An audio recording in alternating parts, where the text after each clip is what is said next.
So what exactly was the Renaissance? Well, in the 15th and 16th centuries, after the Dark Ages had passed, it was a time of discovery, invention, new ideas. Kings ruled, artisans and music flourished. It was the time of awakening, and yes, it was a time of grand celebrations. And are those celebrations just a part of a long-gone history? No, not at all. In fact, for 30 years now, the Arizona Renaissance Festival has been bringing the grand celebration to you. And it comes alive once a year.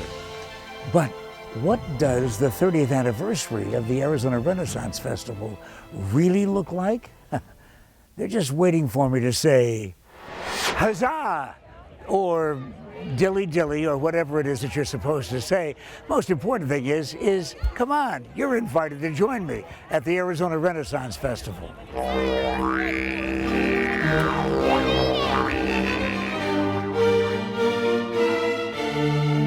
It's hard to believe that what started 30 years ago on a small plot of land in the East Valley has grown into the grand festival that it is today. With an unbelievable amount of unique things to see and experience, the Arizona Renaissance Festival has grown into a sprawling kingdom. Over 30 acres of historic music, art, performances, and yes, traditions. For example, every morning before the festival begins, the mayor welcomes the daily crowd of visitors at the festival gates. And every morning he announces the arrival of the Queen and her court.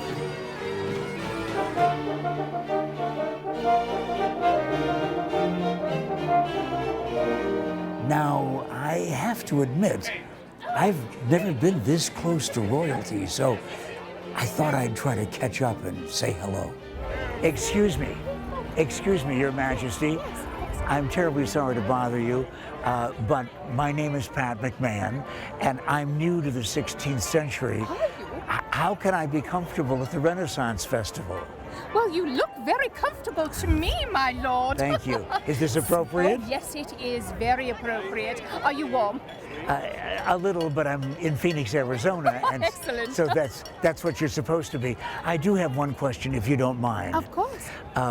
My friends and I are in the business of telling people across the state what's going on, where they should go, what they can enjoy. Do you have someone in the court that tells people about information?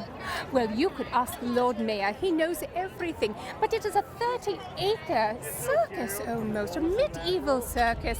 13 stages with uproarious entertainment all day long. And oh, if you like eating, this is the place to go, is it not, dear? There is food representative of all over the world. And are you a fan of sports, jousting? It is my favorite sport. Next to bocce. Next to what? Bocce. Oh, does the court allow you to play bocce ball? Yes, we are on our way now to play bocce. Well, then don't let me interrupt because you're so kind to offer a commoner like me this conversation. Of course, Thank anything you. for a festival day. Thank you so much. Of course. So while the Queen went on to have her round of bocce ball, we realized that we had a lot of things to see and a lot of ground to cover. And fortunately for me, I stumbled on a mode of transportation that would be a little easier on my feet. Yeah, this works for me. Now, I have to say, one of my favorite things about the Renaissance Festival isn't just the many things to see and do, but also the incredible people you find all around the festival. Now, take this guy, for instance. He calls himself Zilch the Storyteller, or maybe we should call him Zilch the Tory Steller, because the unique thing about him is that he speaks and says his words in reverse, and he's always entertaining. So, Zilch, listen, I know you're the Tory Steller, and we've been talking for the 30 years that the Renaissance Festival has been going on. I have had only one problem watching your performance. Oh? I didn't understand a word you said. Well, I have yet to come out with a decoder ring. All right, so the Tory Steller is your version of being a storyteller. Right, exactly. And my hook is that I speak in what are called spoonerisms, which date back actually to the beginning of language. The ancient Greeks called it metathesis. The reason it's called a Spoonerism is because of Reverend Spooner, who used to say things like, "The Lord is a shoving leopard," or "Pardon me, Padam, but this pie is occupied. May I sew you to another sheet?" Yeah. Well, they've been used for comedy. Even Eugene O'Neill used one in one of his plays, Wilderness. He has a line in Spoonerisms there. But if somebody comes up to you, for example, a costumed knave like me, Yes. And says, "Yeah, but how would you say another British name like Paul McCartney?" Like Call McCartney. You just do it spontaneously. It numbs casually off the hop of my head. I've been doing it so long that I don't have to think very hard about it or think very hard about it. But besides telling stories, you also play them too. I do. Since when? How long have you been on this instrument? I think it started somewhere around my 22nd birthday when I figured out it was easier to sound good on a mandolin than it was the violin, which I already played. So I never got past the squeaky, squawky part. So I've learned how to play little music stings when things are funny or when they're not. We think of him as the Jimi Hendrix of the Renaissance Festival.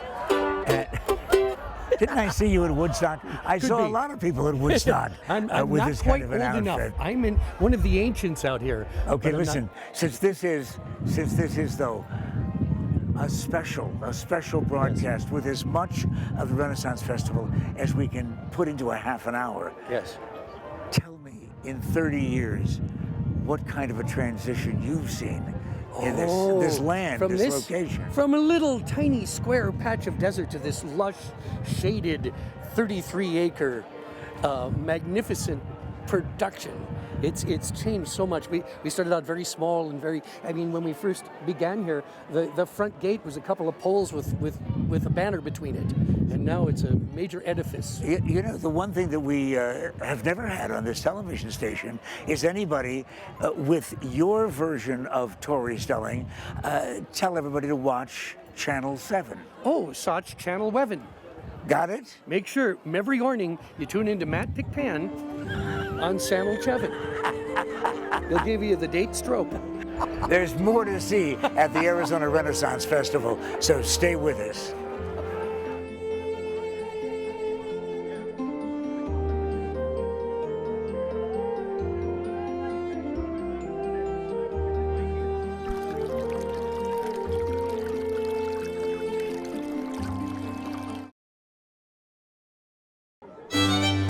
Welcome back to the 30th anniversary of the Arizona Renaissance Festival. And what a festival it is. I'm Pat McMahon, and yes, this is my groovy rickshaw. Hey, great transportation and never needs an oil change. We're continuing our exploration of this unique 30-acre village filled with non-stop entertainment, music, dance, comedy, food, seafarers, pirates. The list goes on and on. And to think, it's all right here in the East Valley. Now, probably one of the favorite crowd pleasers here at the festival has to be the jousting. The crowds are mesmerized as these knights in armor compete in an age-old duel of chivalry and courage.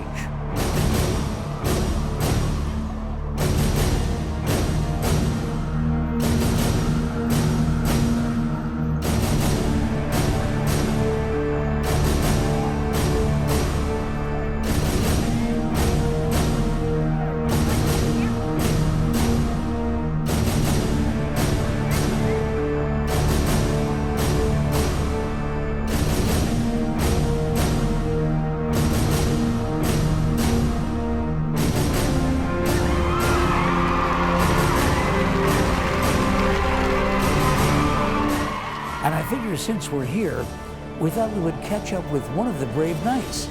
His name is Maximilian. How's that for a knight's name? He's known as the Jousting Earl of Braden. Thought March Madness was crazy. I'm in the jousting arena right now. And Sir Maximilian... My liege, It is always a pleasure. I am so impressed with what you just did. For the folks who have never seen jousting, explain what goes on in this arena every day of the Arizona Renaissance All right, Festival. 3 times a day, the knights here meet upon the field, and we wear full plate armor, and the attempt is to do as much damage to the wood on the other knight as possible, either breaking your own lance or stealing his shield. We hit each other with full speed on the cantering horse, and we attempt to do as much damage and gain thus the most points. And at the same time that we're hearing complaints from people from Fargo, North Dakota about the temperature today, tell them please, if you will, about your full armor. Ah, well, sir, I am in 114 pounds of steel. It's a tad warm, but I sweat mostly because of the lovely women here. They do keep me upon edge, I have to admit. I would imagine probably you also are among sports superstars in this era. In fact, sir, I am known to be magnificent, and I'm a champion. I'm currently tied for lead at this after the first tournament, and we have 2 more matches this day, and whoever is at the end of the day has the points lead will be the victor and is awarded the golden chain of this fine village, Fairhaven. But it's not quite the same value as my gold It is chain. not, sir. It is a paltry trinket compared to thus. Yes, I thank you so much, because the ladies of the court would prefer my company to yours, sir. I completely could not agree more. No offense at all, but sometimes when you come in from jousting, how do I say this discreetly? I outrank everyone? Yes, That could very, be the very phrase. well done. That's why Maximilian is the Magnificent. How many of the jousts go on throughout the day? We have three matches, in which each match there are two full competitions. And the audience goes crazy. They do mostly for me, I have to agree. And you know, we're talking in the court about referring to you not just as Maximilian the Magnificent, but also Maximilian the Humble. What do you think? I could not agree more. It is an apt phrase to describe me in my visage in the mirror, and I look at myself and I think I am so magnificent that I grace other people with my presence, and that is my duty to humanity. I wonder if there's any such thing as minor league jousting. How do you start? Well, squires. You start as a squire and you work your way up. We have several squires here who are in training, and they would be considered, as you phrase, as a minor league. And as they improve in their skill and accuracy, then they become a full-fledged tournament jouster. Even though, Maximilian, I would never want you to take the chance of being on the cover of Sports Illustrated magazine, because your career would immediately begin to descend into the bowels of the earth. But you are among the stars of your field. Is there any end? Is there any height? Is there any peak to your grandeur? Well, here's my plan, if you would care to hear Yes. it. I plan to win the tournament this day. Her Majesty will be in the attendance at the final tournament. I'm going to win it, and then I'm going to marry her, and I'm going to become king. That is my ultimate goal. What do you think? Do you think I have a chance? I think it's a nice idea, but I had the same kind of ambition. We may simply have to do something outside the jousting arena. I think maybe we have to do something inside the jousting arena. You've just met Sir Maximilian the Magnificent on his way to the throne. Soon to be king! Once this will all be mine, and I will raise your taxes. Especially yours. Not yours, his.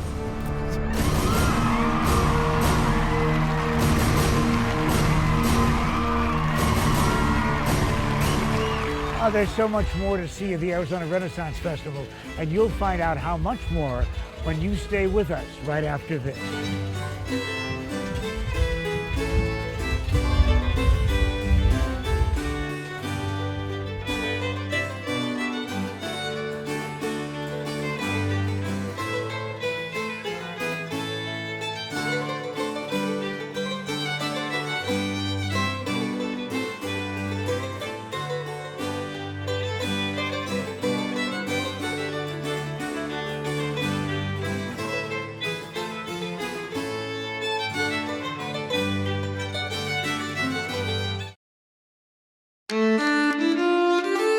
Welcome back to the 30th anniversary of the Arizona Renaissance Festival.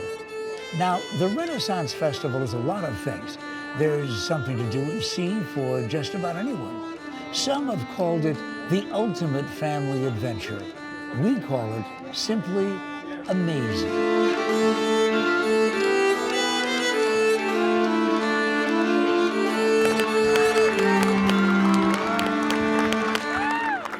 But a huge bonus probably has to be the vast amount of things you can learn by attending the festival. Take this gentleman. He's known as Lord Robert, the King's Royal Falconer. The difference is in the language. In Europe and Africa, where these birds are found, hawks are actually named buzzards, whereas here in the States, vultures are sometimes called buzzards. The difference is, there's not actually an animal here in this country that's named a buzzard like this one is. Let's send him on his way home. Hop, say goodbye to Orion, everybody. Lord Ryan, introduce me to your partner. I would like to introduce you to Orion, and he is an African auger buzzard, which is a type of hawk, actually. With an Irish name. With an Irish name, yes. Yes, and you are the falconer and have been for quite a while with the Renaissance Festival. Indeed, I have. This is actually my 25th year here.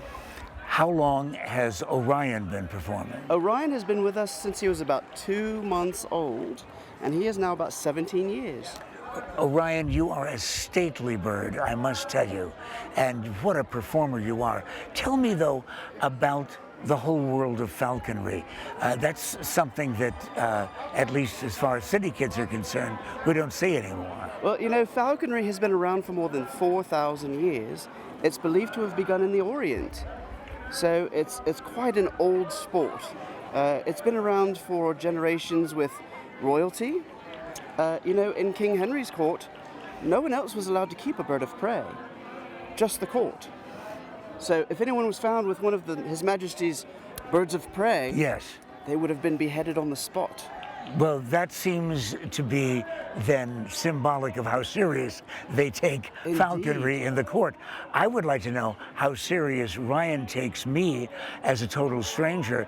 What if I went over and just introduced myself to Ryan and reached out for his claw? What would happen? He's actually rather dangerous. Oh, thank you so much. Indeed he is. I'm so Those happy they gave us talons- the falconry part of this program. That's right, those talons are razor sharp.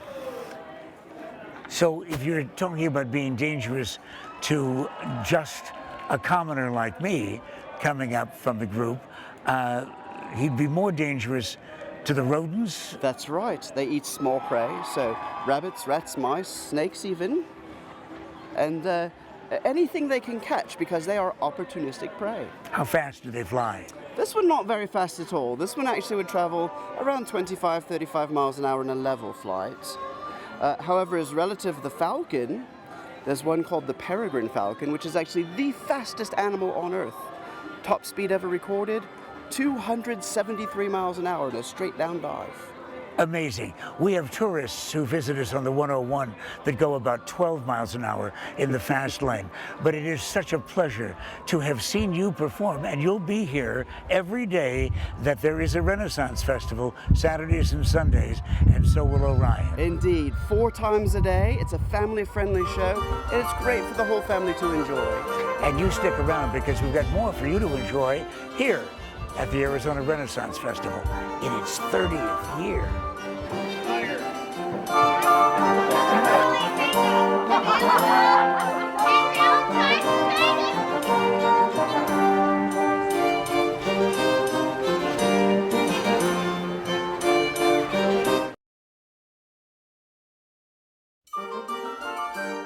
And welcome back again to the 30th anniversary of the Arizona Renaissance Festival. Now, no doubt when someone thinks about the Renaissance Festival, the first things that come to mind are great art and handiwork,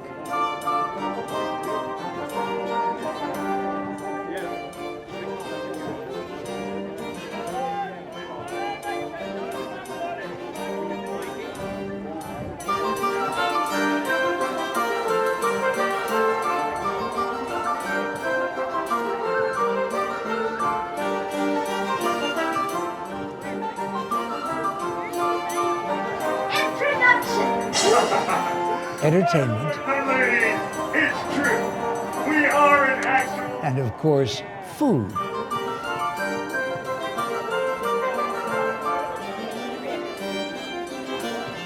And that's where this master of the feast comes in. His name is Rook, the feast master. Every day, Rook, along with the Lord of Leftovers, holds court and calls the names of those that have been selected to come in and partake in the royal feast.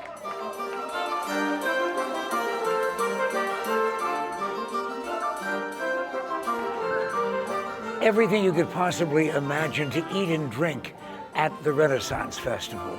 I mean, food from all over the world. There's sausages and Asian food, and of course the famous turkey legs. But if you want serious dining, then you have to come to see these gentlemen, the Feastmaster and the Lord of the Leftovers. And if you will, explain to the audience watching this Renaissance Festival special exactly what kind of dining takes place in the feasting room. I'd have to say it's the body kind, really. I mean, we kind of have a wild party going on in here, but the feast is like an hour and a half long, 5-course meal. All right, and it's very high-end, good stuff. But we also have entertainment. We bring in all kinds of, we have pipe and drum bands, we have dancing girls, we have Morris dancers. You're gonna have to look that one up, I think. It's not the most common thing in the world.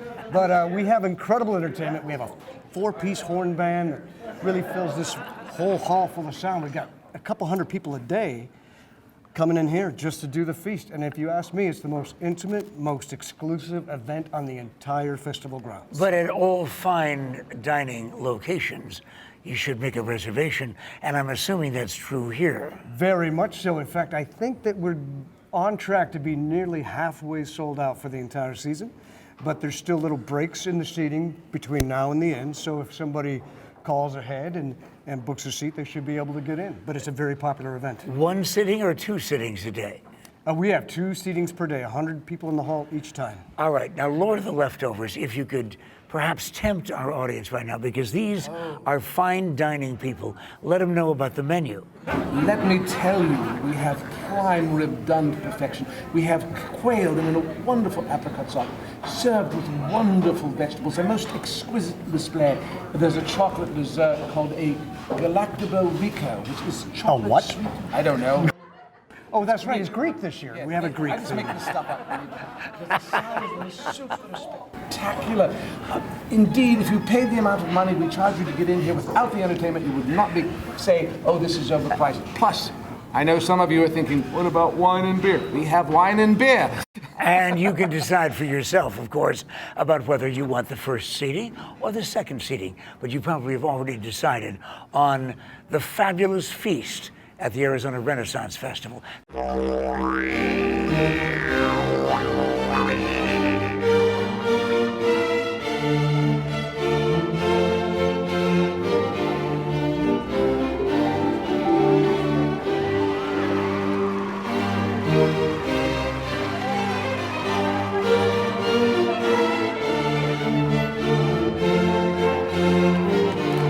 And with that, I must say that the Arizona Renaissance Festival is probably one step back in time that anyone of any age would love. With new things to see every year, you can come explore this delightful 30-acre festival village, filled with 13 stages of non-stop entertainment, music, dance, acrobatics, not to mention over 200 shops, studios, and galleries filled with unique arts and crafts, pubs, and more. It truly is a day-long adventure for the entire family. Well, it has been an incredible day for me, and we hope you plan to visit soon. This is Pat McMahon, and we hope to see you at the Arizona Renaissance Festival.